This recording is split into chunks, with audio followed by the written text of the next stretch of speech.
Welcome back to Special Report. In just a few moments, we will speak with the president of the Democratic Republic of Congo. But first, let's take a look at the history of the conflict in his country. This region has been ravaged by war over religion, ethnicity, and minerals since the 1990s. More than 6 million people have died.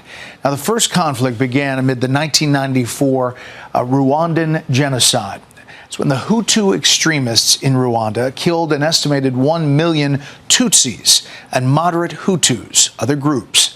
At the same time, around 2 million Hutu refugees crossed into the Democratic Republic of Congo, settling in the eastern region. This is in the red part here.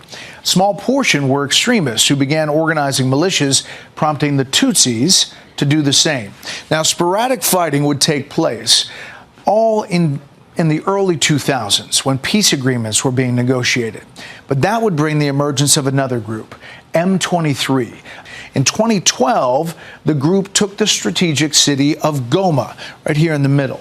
They pulled out days later due to international pressure and fled to Uganda and Rwanda. Now, M23 then resurfaced in 2021. With an estimated 6,500 fighters, they began to take significant control of the territory in that region. They shelled displacement camps. They cut off supply routes. Congo is considered the world's richest country in terms of natural resources. Untapped deposits are worth, get this, an estimated $24 trillion with a T. The country also produces 68% of the world's cobalt. It's the fourth largest producer of diamonds in the world. Lithium deposits are also significant. Now, China controls much of Congo's mining industry and has given Congo's government drones and weaponry to defend those mines. Other countries also have an interest in the region. Burundi, a majority Hutu country, sees Rwanda as a threat, and it supports the Congolese troops. Uganda is defending against Islamic State-linked militants along its borders. They've targeted religious groups in the Congo as well. Also, South Africa recently announcing a phased withdrawal of thousands of troops from eastern Congo after several peacekeepers were killed by rebels. While M23 leaders withdrew from peace talks this week with the Congo, President Tshisekedi met with his Rwandan counterpart this week for talks mediated by Qatar. The countries agreed to continue discussions to establish lasting peace in the region. It comes as the U.S. considers a minerals deal with the government in exchange for security assistance. I can tell you that we stand in firm support of the Congolese people and of the sovereignty and territorial integrity of the DRC. We remain diplomatically engaged. We are joined tonight by Felix Tshisekedi, President of the Democratic Republic of the Congo. Mr. President, thank you for being here. I want to start with this. The Trump administration is interested in securing exclusive mineral deals with countries rich in rare earth minerals. We saw that obviously recently with Ukraine. Can you talk about the discussions for a deal with your country? Très bien, merci. Thank you very much. Good evening to you. We are looking for partnerships, and we have established partnerships with many other countries, and we think the United States of America, given its role and influence around the world, is an important partner to have. And we are very happy to see that with the Trump administration, things are moving a lot faster on both sides. Untapped deposits are worth an estimated $24 trillion. What would you need to happen to move forward with that relationship? We want to extract these minerals, but also process them, as this would create a lot of jobs. And we want a partnership that will provide lasting peace and stability for our countries, which we need.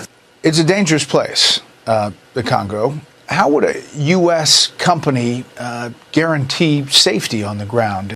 We can build our defense and security capabilities. And I think that the U.S. is able to use either pressure or sanctions to make sure that armed groups who are in the DRC can be kept at bay. Mr. President, the United States has been concerned about China's influence in Africa, particularly in the DRC. How would you manage this relationship with Beijing while maintaining ties with the U.S. that you obviously want to expand? Nature abhors a vacuum, as the saying goes.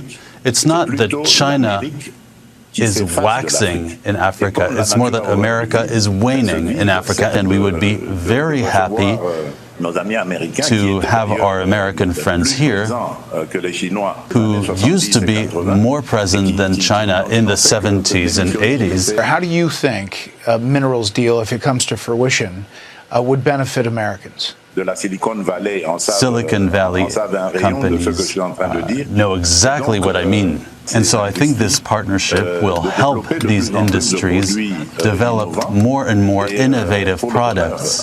I want you to address, if you could, and talk about the fighting in eastern DRC, and how do you intend to resolve it? The DRC has a neighboring country called Rwanda, which about 30 years ago experienced a genocide. The international community at the time asked us to open our borders to receive droves of refugees who were fleeing the fighting and the massacres. And since then, unfortunately, this hellish situation that was in Rwanda at the time has seeped into the Democratic Republic of the Congo. That is why we insist on having sanctions. Last thing, Mr. President, it has been 50 years since one of the greatest sporting events involving U.S. athletes, the Rumble in the Jungle. It took place in your capital, Kinshasa.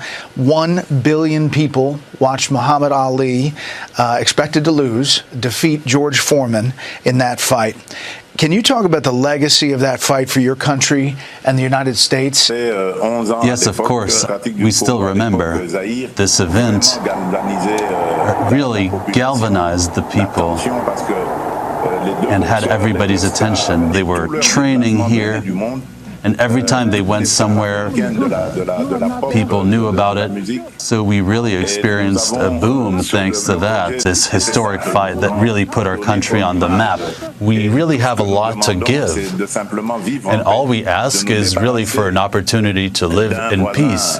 Well, Mr. President, we appreciate the time, and we look forward to following all news out of the Congo and the DRC, and we'll follow this relationship with you and the U.S. Thank you very much, sir. Merci, Mr. Bayer. Thank you very much, Mr. Baer. Thank you.